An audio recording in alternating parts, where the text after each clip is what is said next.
여러분 성경에서 가장 해석하기 어려운 그리고 난해한 단어가 있는데 바로 영광이라는 단어입니다. 영광이라는 단어. 이 단어 참 어려워요. 이 단어에 대해서 좀 설명해 봐라 그러면 여러 사람들이 각자의 단어 언어로 다양하게 설명을 합니다. 그만큼 난해한 언어다 이렇게 말할 수가 있는데요. 이 단어는 신앙생활을 하면 할수록 그 의미와 해석이 계속 깊어지기 때문에 그렇습니다. 그래서 해석하는 말로 표현하기보다는 사실 이 단어야말로 계속해서 맛보고 느끼는 단어다 이렇게 말하고 싶어요. 이 영광이라는 단어는 신앙생활을 하면 할수록 계속 우리가 느끼고 더 깊이 경험하는 그런 단어다 이렇게 말할 수 있습니다. 그래도 오늘 조금 설명을 좀 해야 한다면 이렇게 말할 수가 있어요. 이 영광이라는 단어는 완전한 교제라는 단어예요. 완전하게 서로 교제하는 단어. 그러니까 완전하게 서로 사랑하는 관계. 완전하게 하나됨의 관계를 말할 때 영화로움의 관계, 영광스러운 관계다라고 말합니다. 그러니까 성부, 성자, 성령이 창조 전에 계셨을 때 서로가 서로를 향하여 영화롭게 영광스러운 관계 속에 놓였거든요. 그 말은 완전한 사랑의 관계였다. 완전한 하나됨의 관계였다. 완전한 교제를 했던 관계다. 이렇게 말할 수 있습니다. 그래서 그 성부, 성자, 성령의 삼위일체 하나님께서 그분들의 형상을 닮은 인간을 만들고 그 인간과 어떤 관계? 이런 관계, 영화로움의 관계를 누리게 하는 거예요. 그래서 인간의 최대의 목적이 뭐냐? 삶의 목적은 하나님을 영화롭게, 하나님께 영광을 올려드린다고 우리가 말하잖아요. 그것이 바로 그런 의미입니다. 그러면 그 영광이라는 단어를 조금 더 우리 입장에서 좀 쉽게 설명을 하면 인간 측면에서 하나님을 향해서 영광을 올려드린다, 영화롭게 한다는 것은 하나님을 최고의 사랑으로 우리가 최고로 사랑하는 것을 말해요. 그러니까 최고로 존경하고 하나님을 존경하고 경외하고 오늘 우리가 찬양한 것처럼 그분을 경배하고 또 우리가 감사하고 그분을 기뻐하고 이런 모든 것이 다 영광 돌린다라는 것 안에 포함되어 있는 것이다 이렇게 말할 수 있어요. 하나님 측면에서 인간을 향해서 인간을 영화롭게 한다는 것은 뭐냐면 하나님이 인간을 깊이 사랑한다. 충만하게 은혜를 베풀어 주신다. 하나님이 인간을 높여주시고 인간을 도와주시고 인간들과 함께 하시는 그런 모든 것들이 다 하나님이 인간을 영화롭게 한다. 영광을 우리 가운데 주신다. 이렇게 표현할 수가 있습니다. 뭐 설명을 했지만 좀 쉽지는 않습니다. 여러분. 그죠? 삼일체 하나님 자체가 영광스러운 분이시기 때문에 그 한마디로 영광으로 꽉 차신 분들이세요. 그래서 서로 창조 전부터 서로 영광스러운 관계 속에 놓였던 분들인데 하나님을 우리가 말할 때 성경이 구약에 보면 쉐키나의 영광이라 그래서 쉐키나는 이제 거주한다, 임재한다라 그래요. 하나님의 영광이 이렇게 임재한다 이런 표현들이 나옵니다. 대표적으로 성소와 지성소 가운데 속죄소에 하나님의 영광이 이렇게 임하시거든요. 하나님은 영광스럽게 임재하시는 머무시는 분이다 이렇게 말할 수 있습니다. 예수님도 마찬가지예요. 요한복음 1장 14절에 보면 말씀이 육신이 되어 우리 가운데 거하심에 우리가 그의 영광을 보니 아버지의 독생자의 영광이요 은혜와 진리가 충만하더라. 예수님이 인간의 몸을 입고 왔을 때에 그분은 어떤 분이셨냐? 하나님 아버지의 영광으로 충만하신 분이셨고 그 영광 속에는 은혜와 진리가 있어서 우리에게 그 은혜와 진리를 나누어 줄 수 있는, 전달해 줄 수 있는 분이 바로 예수님이세요. 성령님도 마찬가지예요. 하나님의 영광을 나타내는 그런 사역을 감당하시면서 하나님의 영광으로 충만하신 분이 우리 성령님이십니다. 그렇다면 삼일체 주님의 영광이 우리에게 항상 머물 수는 없을까? 그분의 영광은 깊은 사랑이요, 은혜요, 그죠? 축복이요, 도우심이요, 뭐 이런 것들인데 그 하나님의 영광이 늘 우리와 함께 이렇게 머물 수는 없을까? 머물 수 있으면 얼마나 좋겠어요, 여러분. 너무 행복하겠죠, 우리가. 그 충만한 은혜가 날마다 좋은 것으로 역사하실 텐데 하나님의 은혜가 어떻게, 하나님의 그 영광이 어떻게 우리 가운데 충만히 계속 이렇게 머물 수 있을까? 오늘 그 비결을 오늘 여러분들에게 짧은 시간 알려드리도록 하겠습니다. 오늘 시편 85편에 보면 세 가지 정도 그 비결을 말하고 있는데 첫 번째 비결은 뭐냐? 심판이 멈춰진 인생에게 하나님의 영광이 임한다. 심판이 멈춰져 있어요. 여러분에게 하나님의 심판이 멈춰져 있나요? 목사님 저 요즘에 심판받고 있어요. 이런 분들 계세요. 심판이 멈춰져 있는 인생에게 하나님의 영광이 있다. 여러분, 하나님의 심판과 저주가 멈춘 인생을 말하는데, 그렇죠. 하나님의 사랑을 받으려면, 영광 속에 사랑을 받으려면 먼저는 심판이 멈춰져 있어야 그 다음 단계로 하나님의 사랑이 임하게 되는 것이거든요. 그러니까 우리가 하나님의 심판이 멈춰져 있어야 된다 이거예요. 1절과 2절을 보세요. 이스라엘 백성도 이렇게 고백합니다. 여호와여, 주께서 주의 땅에 은혜를 베푸신다. 주님의 땅에 은혜를 베풀었다는 건 하나님의 영광이 머물렀다는 거예요, 그곳에. 그러면서 야곱의 포로된 자들이 돌아오게 하셨으며 주의 백성의 죄악을 사하시고 그들의 모든 죄를 덮으셨나이다, 이렇게 말을 하고 있어요. 그러니까 하나님께서 영광 가운데 우리 가운데 은혜를 베풀어서 어떻다는 거예요? 야곱의 포로된 자들이 돌아오게 됐다. 야곱의 포로들이 돌아왔다는 것은 역사적으로 이스라엘 백성들이 바벨론에 끌려갔다가 귀환하는 장면을 말하죠. 그래서 오늘 시편 85편은 학자들은 이렇게 말합니다. 에스라와 느헤미야를 통하여 귀환한 후에 쓰여진 시다. 그러니까 이스라엘 백성들은 알았어요. 똑똑한 사람들은, 선지자의 말씀, 하나님의 말씀을 알았던 사람들은 우리가 왜 바벨론에 끌려가서 포로가 됐느냐? 하나님의 심판이다. 하나님의 심판의 결과로 그들이 바벨론의 포로로 끌려갔는데 어떻게 됐다는 거예요? 다시 귀환을 했다는 말이에요. 돌아왔다는 말이에요. 그 말은 하나님의 심판이 이제는 멈춰졌다라고 그들은 받아들이게 되는 것이죠. 하나님의 은혜가. 그래서 주의 백성의 죄악을 사하셨다. 하나님이 모든 죄를 덮으셨다. 이제 하나님께서 우리의 죄악을 덮으시고 심판을 멈추셨다. 그래서 우리가 돌아올 수 있었다라고 지금 말하고 있는 겁니다.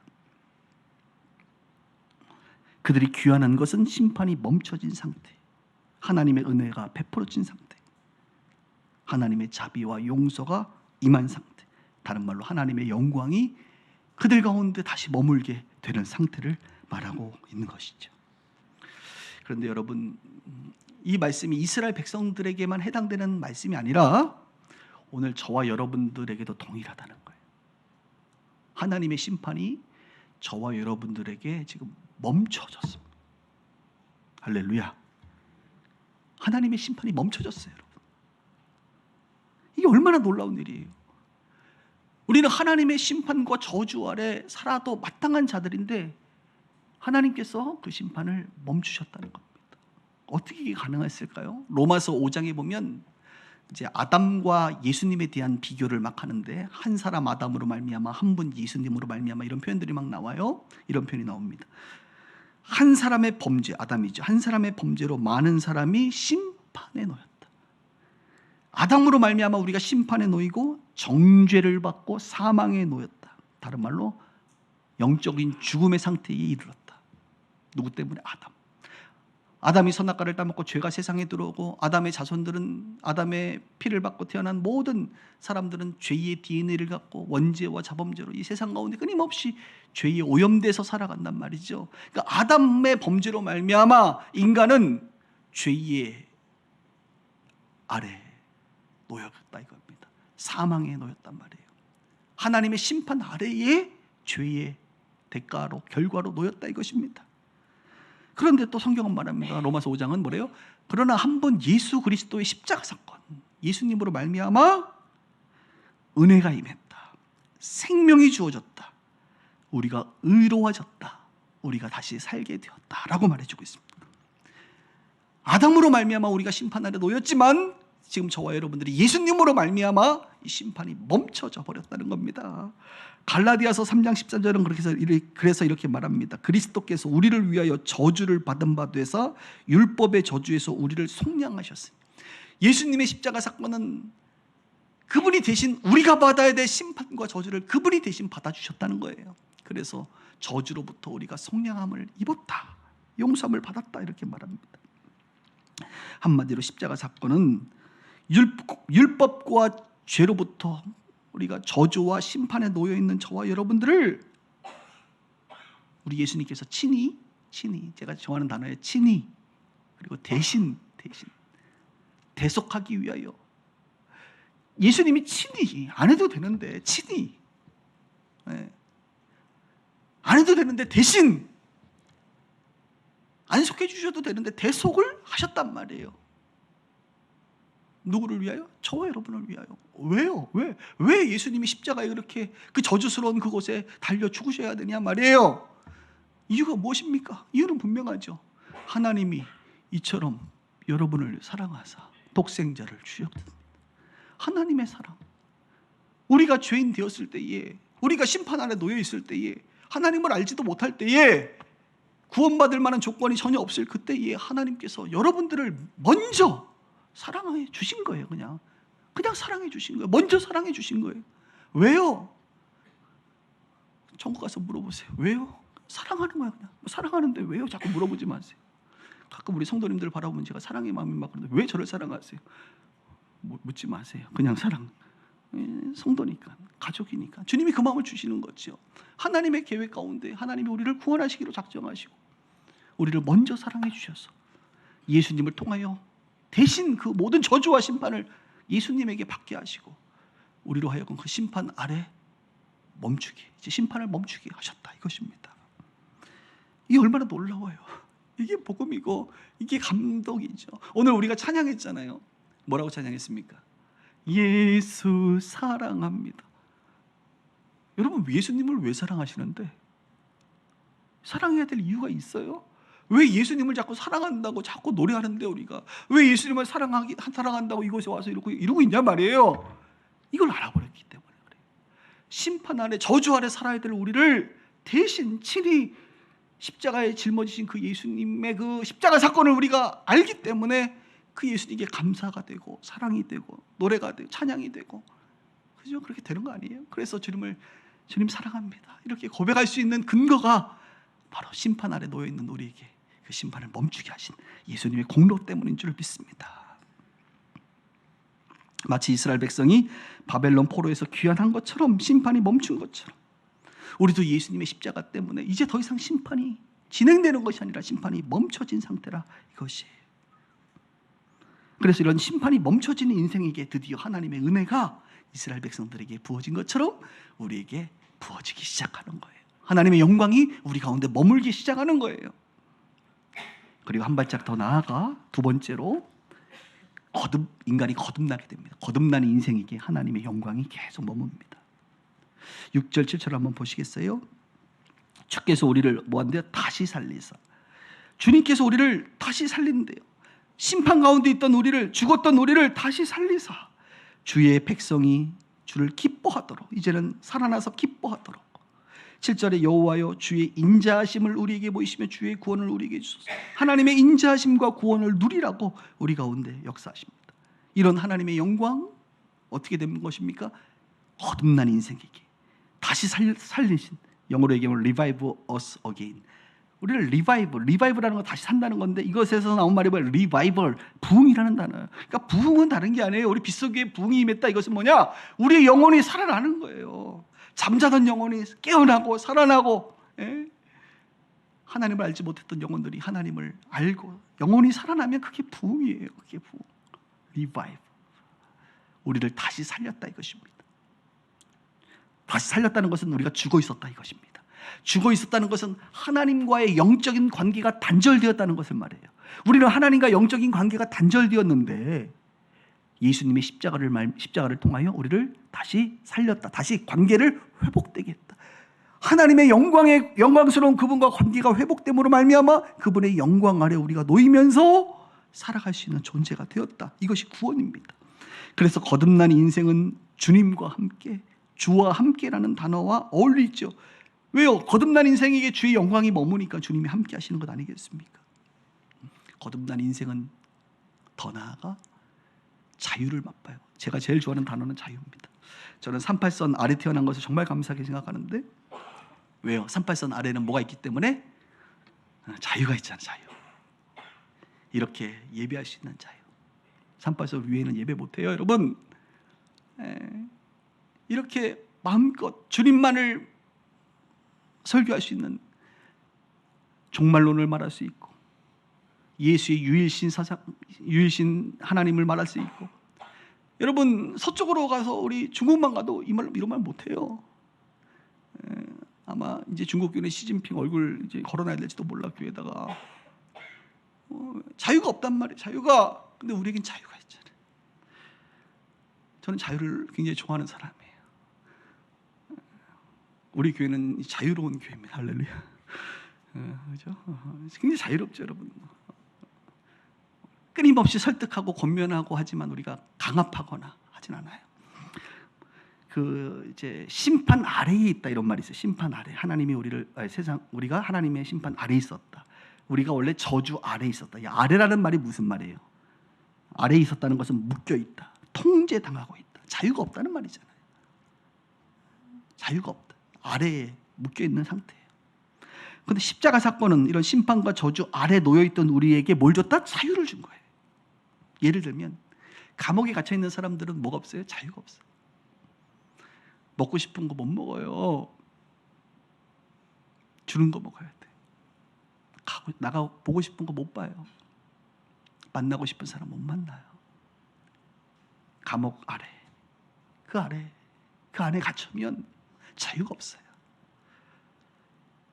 누군가 그곳에서 끄집어내주든가 아니면 대가를 지불하고 나오든가 그때서야 자유가 주어지는 거예요.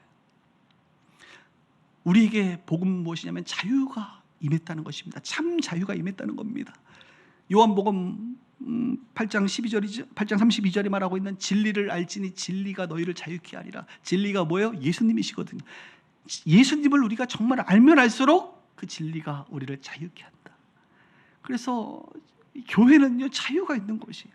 자유가 넘치면서 동시에 질서가 있는 아주 특별한 공동체예요. 협박하지 않습니다. 강압하지 않습니다. 하나님의 말씀으로 권면하고 설득하지만 결국 우리의 마음 가운데는 자유롭게 우리가 자발적 순종과 협력을 통하여 세워지는 것이 교회예요. 놀라운 공동체입니다. 저는 이 자유를 설명할 때 예전에도 몇 번 설명했는데 처음 오신 분들이기 때문에 다시 한번 설명하는데 가장 적절한 예화는 무엇이냐? 아까 감옥에 있는 예화도 있지만 그 유명한 어렸을 때 우리가 했던 그 놀이 중에 술래잡기 비슷한 놀이 중에 무슨 놀이가 있었다 그랬죠? 제가 다방구. 할렐루야. 다방구 아세요? 다방구? 구슬치기, 망까기, 딱지치기. 아유, 어떤 분들은 몰라요 이러더라고. 모르시는 분들은 M세대, MZ세대, 요즘에 알파세대는 몰라. 그런데 저처럼 이제 X세대 위로는 우리 다방구 다 했어요. 다방구. 이 다방구는 이 복음을 설명하는 아주 중요한 놀이입니다, 여러분. 다방구가 뭐예요? 술래잡기. 술래 한 명을 해놓고 그 사람이 한 20명이 있다. 그러면 20명이 이렇게 자유롭게 뛰어다니면서 탁 터치를 하면 잡는 거지. 쉽게 잡아서 어디다가 가둬요? 전봇대에다 가둬요. 전봇대에다가 딱 이렇게 손을 붙여 놓으면 절대 이 잡힌 사람은 이 심판과 조절에 잡혔기 때문에 이 전봇대 아래에서 계속 이렇게 머물면서 날 좀 구해주세요 이러면서 손을 들고 있어요. 딱 붙어 있어. 절대 빠져나오면 안 돼. 룰이 그래. 그리고 이 술래가 또 이제 이걸 지켜가면서 또 다른 사람을 또 이렇게 탁 터치하면 어떻게 돼? 그 사람도 어디로 와요? 전봇대에 있는 이 사람의 손을 잡고 또 역시 묶여 있는 거예요. 또 묶이고 한 18명까지 묶였어. 그럼 이제 2명이 이제 돌아다니잖아. 술래가 이제 2명만 이제 잡으면 끝내는 거야. 지금 제가 보니까 되게 힘든 놀이였어요. 근데 저는 그걸 좋아했습니다. 왜냐하면 제가 달리기를 잘했기 때문에 어렸을 때 안 믿으신 것 같은데 그랬어요. 하여튼 1부 때는 얘기했는데 2부 때는 안 할랍니다. 부끄러워서. 자, 그래서 이제 그런데 술래가 이제 마지막 2명을 잡지 못하고 이 2명이 갑자기 어떻게 해요? 이들을 자유케 해야 되잖아. 자유케 하는 방법은 뭐예요? 이들의 그 줄을 쭉 붙잡고 있는 이 줄 사이에 이들이 통과할 때 한마디를 크게 외치죠. 통과하면서 뭐라고? 다 함께 다방구 하면서 이제 탁 터치를 하면 이 사슬에서 이들이 자유함을 누리면서 모두가 이 전봇대로부터 자유함을 누리면서 이제 다니게 되는 아주 복음적인 놀이. 우리 11월인가요? 우리 교회에서 10월달인가 그 체육대회 하는데 다방구 한번 합시다 우리. 갑자기 그런 생각 드는데. 그래서 자유함을 얻는. 묶여 있는 거예요.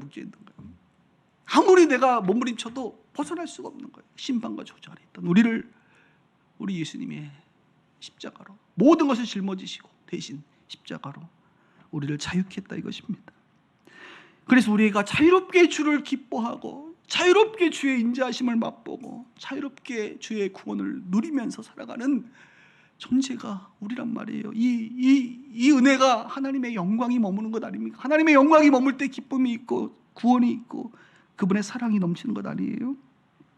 오늘 여러분들에게 한번 묻고 싶어요. 그래서 여러분 거듭나셨습니까? 여러분은 거듭난 인생이십니까? 오늘 대답 좀 해보세요. 거듭나셨어요? 아직 거듭 안 난 것 같아? 거듭 안 난 것 같으면 이제 저한테 오셔야 돼 따로. 미국 사람들은 이제 당신이 크리스찬이냐 물어볼 때 당신은 born again, 정말 거듭난 크리스찬이냐 이렇게 물어보거든요.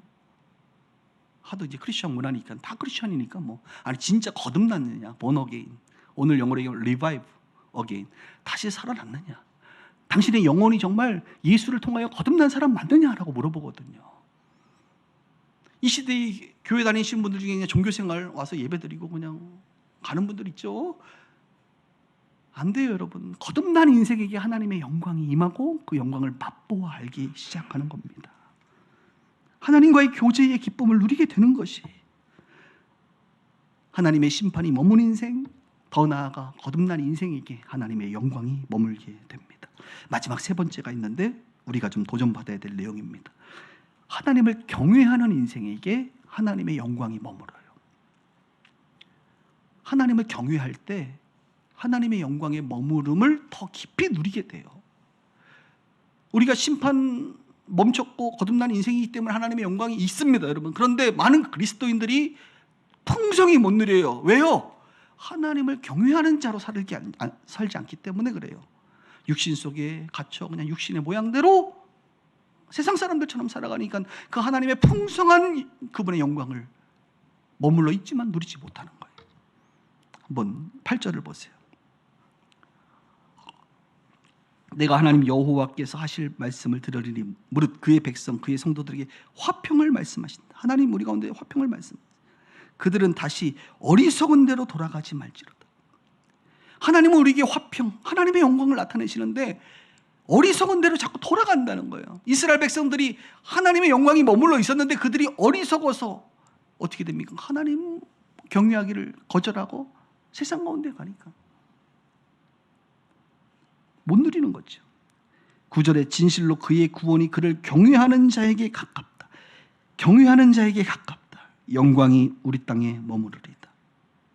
여러분, 경외라는 단어는 공경하다, 왜 두려워하다. 그래서 제가 쉽게 얘기했죠. 하나님의 성품이 두 개가 크게 있는데 사랑과 공의라 그랬잖아요. 그러니까 경외라는 것은 하나님을 사랑하고 하나님을 두려워하는 그 마음이에요. 요즘 한국 교회는 하나님의 사랑만을 너무 강조하다 보니까 하나님을 두려워하는 것에 대해서 너무 소홀한 것 같아요. 예전에는 겁 많이 줘가지고 하나님 막 두려운 존재로 해가지고 사람들이, 그러니까 항상 우리는 좌로나 우로나 치우치지 말아야 되는데 시대마다 좌로나 우로나 많이 치우쳐요.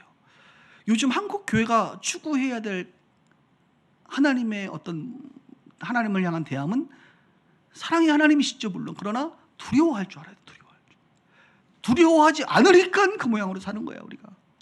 두려워하지 않으니까 그렇게 막 말을 하는 거야. 두려워하지 않으니까 그렇게 행동한단 말이에요. 두려워해야 돼요. 정말 하나님은 마땅히 두려워해야 될 분이시거든요. 그래서 신앙이 깊어지면 깊어질수록 처음에는 하나님의 사랑을 많이 누리다가 점점 깊어지면 깊어질수록 하나님이 좀 어려워진다는 표현보다는 조금 막대할 수 없는, 가깝지만 조금 멀게 느껴지는, 그죠? 막 경외감이 느껴져, 존경스럽고 좀 어려워지는, 두려운 하나님으로 종종 받아들여진다 이것입니다. 우리가 알죠. 그래서 신앙생활하는 우리는 알아요. 하나님은 사랑의 하나님이다, 자비의 하나님이다, 은혜의 하나님이다. 그리고 하나님은 공의롭고 심판을 주시고 두려운 하나님이다, 알아요. 그런데 왜 우리가 하나님을 경외하지 않느냐 말이에요. 그 이유는 어리석기 때문에 그래요. 오늘 어리석은 대로 나아가지 말지어다. 어리석은 대로 나아가니까 하나님 경외하지를 않는 거예요. 여러분, 어리석다는 게 성경에 뭐라고 말합니까? 시편에 어리석은 자는 하나님이 없다 하는도다. 세상 제일 어리석은 인간이 어떤 인간이냐? 하나님이 없다. 자기가 어떻게 하나님이 없다고 단정을 지을 수 있는지 모르겠어. 하나님이, 나는 모르겠어, 하나님 없는 것 같기도 해. 뭐 이 정도는 내가 좀 봐주만 한데 아직 못 만났으니까. 하나님이 없다 하는도다. 하나님 없대. 그게 어리석음이에요. 지혜가 무엇이냐? 하나님이 계심을 아는 것이지. 하나님이 계시다. 그러니까 우리가 어리석어져요. 자꾸 신앙생활하면서 어리석어지는 거예요. 그 말은 자꾸 하나님 없다고 생각하는 거예요. 오늘 이곳에 하나님 없다고 생각하고, 우리 일상 가운데 하나님 없다고 생각하고, 내가 맨날 죄 짓는 이유가 뭐예요? 하나님이 내 옆에 없으니까 그렇게 죄를 짓는 거지. 하나님이 있다고 생각하면 그렇게 죄 짓는 게 쉽겠어요, 여러분? 하나님이 없다고 생각하는 거예요, 자꾸. 순간순간 어리석어지는 거예요, 사람이. 그러니까 하나님이 없다고 생각하는, 그러니까 하나님을 두려워하지 않고 경외하지 않고 그렇게 막 사는 거지. 또 반대로 너무 두려워해, 사람들이. 왜 크리스천들이 이렇게 두려워하지요? 하나님 전능하신 분이 내 아버지인데 왜 이렇게 두려워요? 어리석어서 그래, 어리석어. 하나님이 없다고 생각하니까 두렵지. 왜 맨날 고아처럼, 나 고아처럼 버려진 자처럼, 나는 사랑받지 못하는 자처럼 살아요? 고아처럼 왜 느껴지냔 말이에요? 어리석어서 그래요, 여러분. 하나님이 없다고 생각하니까. 내 아버지인데 왜 내가 고아냔 말이에요.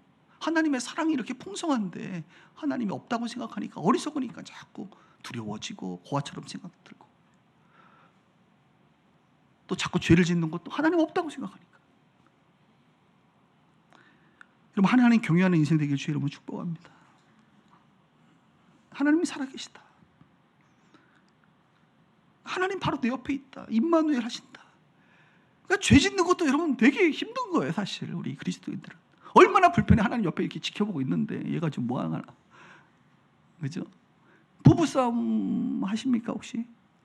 저희는 안 해봐가지고 잘 모르겠는데, 하나님이 있으면 여러분 그렇게 막 여러분 하셔도 되겠어요? 그만해야겠죠, 그죠? 이런 얘기하면 이제 힘드니까 우리가.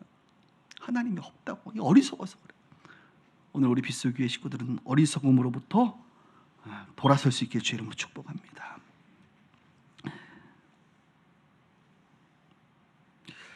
다시 한번 강조하면서 말씀을 좀 정리하고 싶은데, 하나님의 영광이 머무른다는 것은 우리를 향한 깊은 사랑이 느껴지고, 하나님의 사랑, 우리에게 충만한 은혜를 주시고, 하나님 우리를 막 높여주시고 우리를 도와주시고 우리와 함께 하시고 날마다 좋은 것을 주시는 그런 상태들이 하나님의 영광이 머물러 있는 것이거든. 너무 원하잖아요, 이런 거. 그러려면 우리 하나님의 심판 아래에서 우리가 있지 않고 이제 심판이 멈췄다, 이 과거의 놀라운 사건, 그리고 내가 거듭났다. 더 나아가 이제 우리가 해야 될 하나님을 경외하기 시작하면, 하나님을 경외하기 시작하면 하나님은 그런 사람들을 통해 그분의 영광을 나타내신다, 이겁니다. 오늘 말씀 마지막에 보면 땅이라는 표현이 나오죠. 우리 땅에 머물러, 영광이 우리 땅에 머물 것이다. 이스라엘 백성들은 지금 귀환한 그들은 무엇보다 민족의 하나님의 영광이 머물러야 되거든. 우리 땅에 하나님의 영광이 머물러야 되거든. 이 팔레스타인 이 땅에 하나님의 영광이 머물러야지 다시 한번 그런 포로된, 파괴되는 인생이 되면 안 되잖아요. 그런 민족이 되면 안 되잖아요. 저는 8.15를 지나면서 그런 생각 잠깐 해봤어요. 오늘 우리가 기도해야 될 것 중에 하나가, 내 인생에 하나님의 영광이 머무는 것도 있지만 이 대한민국 민족 가운데 하나님의 영광이 계속 머물러야겠다. 할렐루야. 저는 대한민국이, 한국이 굉장히 중요한 나라라고 생각해요. 하나님의 복음의 관점에서는 정말 마지막 남은 나팔수와 같고, 마지막 남은 그 계주 선수들 같고, 정말 마지막 이 복음을 완성해야 될 사람 같아요. 정말 그런 민족 같아. 하나님이 이 민족을 이렇게 부흥케 하시고, 전 세계에 유례 없는 이런 교회에 부흥을 주시고, 이런 유능한 인재들을 하나님께서 이렇게 한국 땅 가운데 많이 주신 이유가 무엇일까? 주의 영광을 끝까지 열방 가운데 나타나기 위한 하나님의 영광이 머물러 있다는 것이. 근데 요즘 좀 무서워요. 하나님의 영광이 이제 떠나버릴까 봐, 촛대가 옮겨질까 봐. 어디로 옮겨질까? 별로 옮겨질 곳은 보이진 않아요, 여러분. 다행히 아직. 그런데 좀 겁나요. 하나님의 영광이 떠나가 버릴까 봐. 무엇을 보면, 이 기독교 뉴스를 보면, 목사님들이라든지 이런 특히 우리 목회자들을 보면 정말 두려워. 제가 가만히 생각해 봤어요. 왜 하나님께서 여전히 이 한국 교회를 사랑해 주시고 있는가? 그래서 저는 이유가 분명하다고 생각해요. 목사 선교사들 때문이 아니라 성도들이 너무 신실해. 할렐루야. 왜 여러분 얘기하니까 좀 부끄러운가요? 성도들이 너무 신실해. 난 정말 그거 많이 감사합니다, 여러분. 성도들. 여러분 때문에 하나님이 그냥 저런 인간들, 목사들 여전히 그냥 그래, 그냥 성도들 때문에. 성도들이 너무 신실해. 성도들이 너무 훌륭해. 성도들 때문에 하나님이 여전히 한국 교회를 저는 붙잡고 있다고 생각해. 그래서 여러분 계속 좀 신실하게 살아주시길 바랍니다. 계속 주님 경외하시면서 살아주세요. 목사님은 저도 노력을 할게요. 뭐 목사님들 바꾸는 거는 뭐 지난주에 우리 이유재 교수님 설교 들어보니까 목사와 의사가 제일 바꾸기 힘들다고 뭐 그랬다던데 보니까 그만큼 힘든 조직이야. 그래서 뭐 남들은 우리 신경 쓰지 말고 우리만 잘하면 될 듯. 우리라도 잘하자고. 한국교회 성도들 너무 훌륭해요. 우리 비서 성도들 너무 훌륭해요. 여러분들 때문에 하나님의 영광이 여전히 머물고 있다고 저는 생각해요. 계속 그렇게 살아갈 수 있기를 바랍니다. 하나님 경외하십시다. 네.